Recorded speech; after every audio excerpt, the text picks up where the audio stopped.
సేపు కూడా ఈ ముమ్మడివరం నియోజకవర్గానికి ఏ లోటు ఉండదనేటువంటిది నేను భావిస్తా ఉన్నా. దానికి కారణం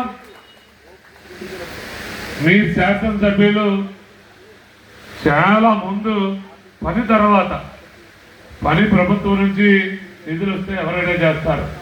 మర్యాదకి మారు పేరు మీ శాసనసభ్యులు దాంట్లో బుచ్చిబాబు గారు అనేటువంటి కూడా ఈ సందర్భంగా ఈ వేదిక ద్వారా మీ అందరికీ తెలియజేసుకుంటూ, అలాగే ప్రతిసారి చెప్తూ ఉన్నారు, ఎక్కడ తెలిసినా మా ముమ్మడివరం నియోజకవర్గం నుంచి ఏ సహకార సంఘం నుంచి అధ్యక్షుడు వచ్చినా ఆఖరికి సెక్రటరీ వచ్చినా మీరు ఎంతవరకు డిసిసి నుంచి సహకారం అందించగలిగితే అంత పని పూర్తి చేయాలి.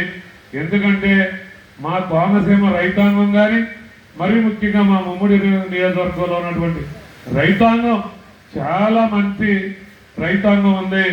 ఎక్కడ అప్పులు ఎగ్గొట్టరు అనేటువంటిది పదే పదే చెప్తారు మీ శాసనసభ్యులు బుచ్చిబాబు గారు. దానికి ఉదాహరణ ఈరోజు కోరంగి సొసైటీ కూడా మరి జిల్లా వ్యాప్తంగా 307 కోట్ల పైచీలకు గత ప్రభుత్వాల్లో మరి లాసులో పెట్టి వెళ్ళిపోయారు.